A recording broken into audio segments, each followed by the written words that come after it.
2023 সালের বিশ্বকাপের ফাইনালে টিম ইন্ডিয়া অস্ট্রেলিয়ার কাছে হেরে গিয়েছিল। আর সেই বদলা 2025-এর চ্যাম্পিয়ন্স ট্রফিতে অস্ট্রেলিয়াকে সেমিফাইনালে হারিয়ে নিয়ে নিল টিম ইন্ডিয়া। চ্যাম্পিয়ন্স ট্রফির ফাইনালে উঠে গেল টিম ইন্ডিয়া। বাংলাদেশ ও পাকিস্তানে কান্নাকাটি শুরু হয়ে গেছে। বাংলাদেশ রাউন্ড পর্বেই হেরে গিয়েছিল এবং তখন থেকে তারা বারবার বলছিল যে আমরা কলা গাছকে সাপোর্ট করব, কিন্তু ইন্ডিয়াকে সাপোর্ট করব না। আর ইন্ডিয়া যেহেতু ফাইনালে পৌঁছে গেছে, কান্নাকাটি শুরু করে দিয়েছে বাংলাদেশের জনগণ। অন্যদিকে পাকিস্তানও কান্নাকাটি করছে, কারণ যেহেতু টিম ইন্ডিয়া চ্যাম্পিয়ন্স ট্রফির ফাইনালে উঠে গেছে, সুতরাং চ্যাম্পিয়ন্স ট্রফির ফাইনালটা হবে এই দুবাইয়ে, পাকিস্তানে আর হবে না। এ নিয়ে পাকিস্তানও কান্নাকাটি শুরু করে দিয়েছে। একদিকে বাংলাদেশ কাঁদছে, একদিকে পাকিস্তান কাঁদছে। অস্ট্রেলিয়া প্রথম ব্যাটিং করে 264 রান করে। ট্রাভিস হেড দুর্ধর্ষ ব্যাটিং করা শুরু করেছিলেন, মাত্র 33 বলে 39 রান করে দিয়েছিলেন, কিন্তু বরুণ চক্রবর্তী এসে ট্রাভিস হেডকে আউট করে দেন। তারপর খেলা ঘুরে যায়, কিন্তু ম্যাচ ধরেন স্টিভ স্মিথ। স্টিভ স্মিথ দুর্দান্ত ব্যাটিং করেন এবং তিনি 73 রান করেন। শেষে এসে অ্যালেক্স ক্যারি 61 রানের দুর্ধর্ষ ইনিংস খেলেন, কিন্তু শ্রেয়স আইয়ারের একটা ডাইরেক্ট থ্রোতে রান আউট হয়ে যান অ্যালেক্স ক্যারি। যেখানে এই অস্ট্রেলিয়া 280 থেকে 290 রান করত, এই রান আউটের ফলে অস্ট্রেলিয়া 264 রানে আটকে যায় এবং 50 ওভারও পুরো খেলতে পারে না। 49.3 ওভারে অল আউট হয়ে যায় অস্ট্রেলিয়া। 265 রান চেস করছিল টিম ইন্ডিয়া।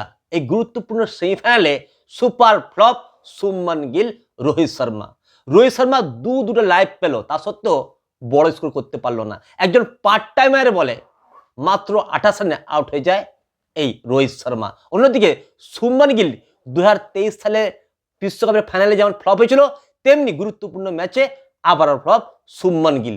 মাত্র 8 রানে আউট হয়ে যায় এই শুভমান গিল। সমস্ত চাপ গিয়ে পড়ে বিরাট কোহলির উপর। বিরাট কোহলি সমস্ত চাপ মাথায় নিয়ে দুর্ধর্ষ ব্যাটিং করেন। 84 রানের অনবদ্য ইনিংস খেলেন বিরাট কোহলি এবং তাকে যোগ্য সঙ্গ দেন শ্রেয়স আইয়ার। শ্রেয়স আইয়ার 45 রান করেন। শ্রেয়স আইয়ার আউট হওয়ার পর ব্যাটিং করতে আসেন অক্ষর পটেল। অক্ষর পটেল 27 রানের একটা ছোট্ট ইনিংস খেলেন। অক্ষর পটেল আউট হওয়ার পর মাঠে নামেন কেএল রাহুল।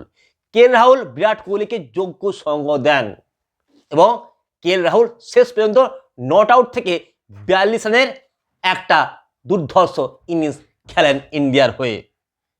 শেষে এসে হার্দিক পান্ডিয়া অনবদ্য ইনিংস খেলেন, একদম ঝড়ো ইনিংস খেলেন। 28 রান করেন। এই 28 রানের মধ্যে তিনি 3টি ছক্কা মেরেছেন এবং ম্যাচটা ঘুরিয়ে দিয়েছেন ইন্ডিয়ার দিকে। খেলা শেষ করে চলে গেছেন এই হার্দিক পান্ডিয়া এবং শেষে 6 মেরে ম্যাচটা জিতিয়ে দিয়েছেন কেএল রাহুল।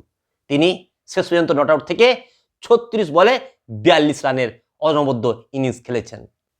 অবশ্যই ক্রেডিট দিতে হবে বিরাট কোহলিকে। বিরাট কোহলি যেভাবে মাথা ঠান্ডা রেখে 84 রানের একটা ঝাঁ চকচকে ইনিংস খেলেছেন, তাতে ইন্ডিয়ার জিত লেখা হয়ে গেছে।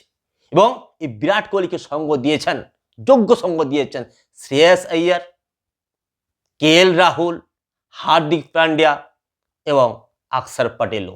সকলে মিলে এই ম্যাচটাকে জিতিয়ে দিয়েছে টিম ইন্ডিয়াকে এবং টিম ইন্ডিয়া পৌঁছে গেছে ফাইনালে। কিন্তু দুঃখের বিষয় হচ্ছে যে ইন্ডিয়া তো জিতে গেছে, কান্নাকাটি শুরু হয়ে গেছে বাংলাদেশ এবং পাকিস্তানে।